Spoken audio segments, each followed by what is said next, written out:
Dalam Al-Quran, banyak disebutkan nama-nama hewan, baik yang bertulang belakang maupun non-tulang belakang, dari yang berukuran kecil hingga yang berukuran besar. Hal tersebut diyakini umat Islam, sebagai bahan pelajaran untuk kebaikan seluruh umat manusia dalam menjalani kehidupan di dunia ini. Dengan semakin majunya zaman, banyak ilmuwan yang meneliti hewan-hewan yang disebutkan dalam Al-Quran dan menemukan banyak keistimewaannya. Berikut beberapa nama-nama hewan yang disebutkan dalam Al-Quran dan keistimewaannya. 1. Unta, disebutkan dalam surat Al-Ghasyiyah ayat 17. أَفَلَا يَنظُرُونَ إِلَى الْإِبِلِ كَيْفَ خُلِقَتْ. Maka apakah mereka tidak memperhatikan unta, bagaimana dia diciptakan? Keistimewaan unta ialah, mampu bertahan hidup di cuaca yang ekstrim di padang pasir. Pada saat datang badai pasir, kelopak matanya yang transparan menjadikannya tetap mampu mengamati keadaan sekitar walaupun matanya tertutup. Hidungnya memiliki penutup khusus agar debu dan pasir tidak mengganggu pernafasannya. Mampu meminum air sepertiga tubuhnya dan persediaan lemak di punuknya hingga 40 kg, membuat unta mampu bertahan hidup 8 hari dalam suhu 50 derajat Celcius. 2. Kuda, disebutkan dalam Al-Quran surat Al-Anfal ayat ke-60. وَأَعِدُّوا لَهُم مَّا اسْتَطَعْتُم مِّن قُوَّةٍ وَمِن رِّبَاطِ الْخَيْلِ تُرْهِبُونَ بِهِ عَدُوَّ اللَّهِ وَعَدُوَّكُمْ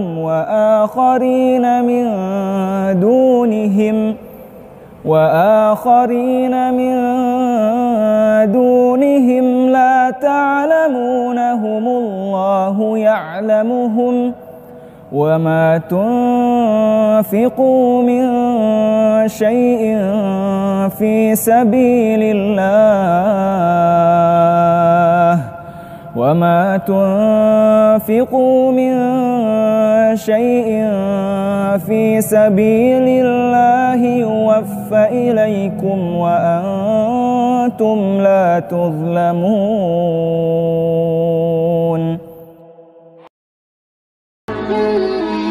Dan persiapkanlah untuk menghadapi mereka kekuatan apa saja yang kamu sanggupi.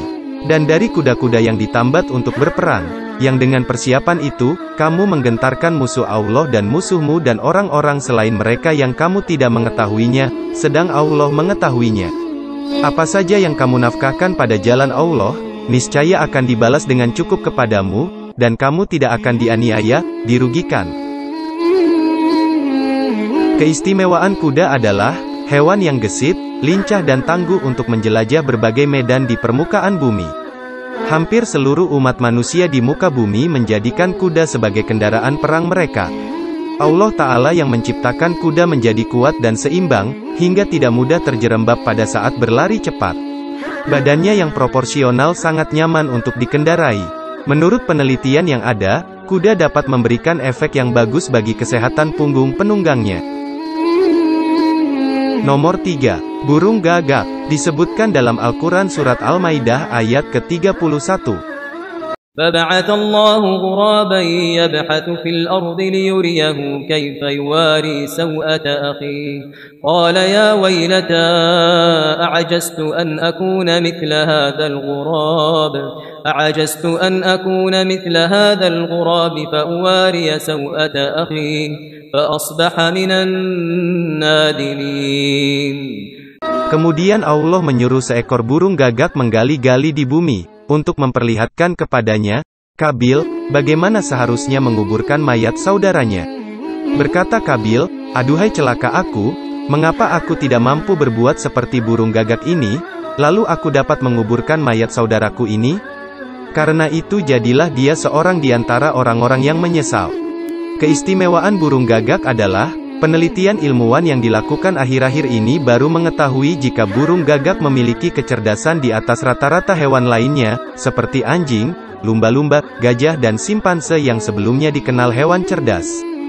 Hal inilah yang membuat para ilmuwan tertarik untuk menelitinya lebih lanjut melalui serangkaian percobaan. Hasilnya sungguh mengagumkan, ternyata burung gagak sangat kreatif menggunakan logikanya dalam memecahkan masalah. Nomor 4, anjing. Disebutkan dalam Al-Quran Surat Al-A'raf ayat ke-176. ولو شئنا لرفعناه بها ولكنه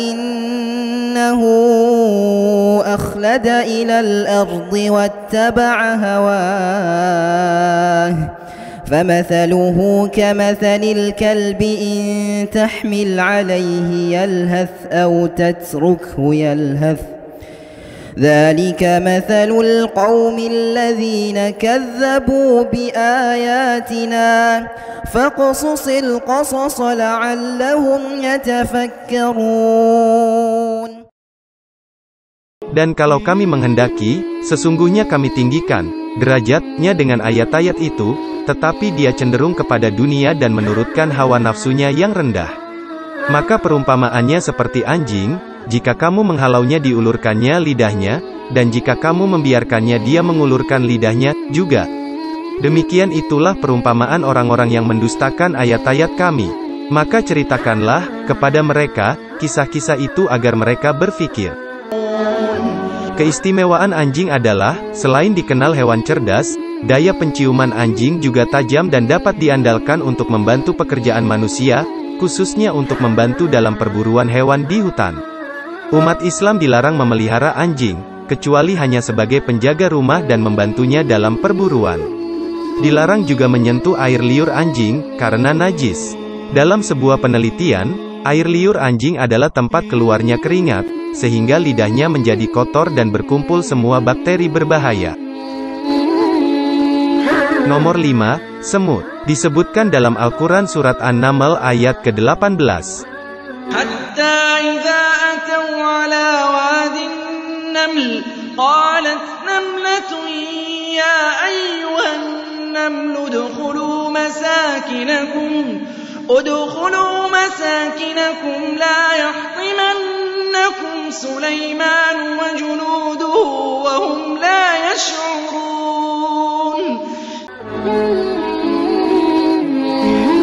Hingga apabila mereka sampai di lembah semut, berkatalah seekor semut, "Hai semut-semut, masuklah ke dalam sarang-sarangmu, agar kamu tidak diinjak oleh Sulaiman dan tentaranya," sedangkan mereka tidak menyadari.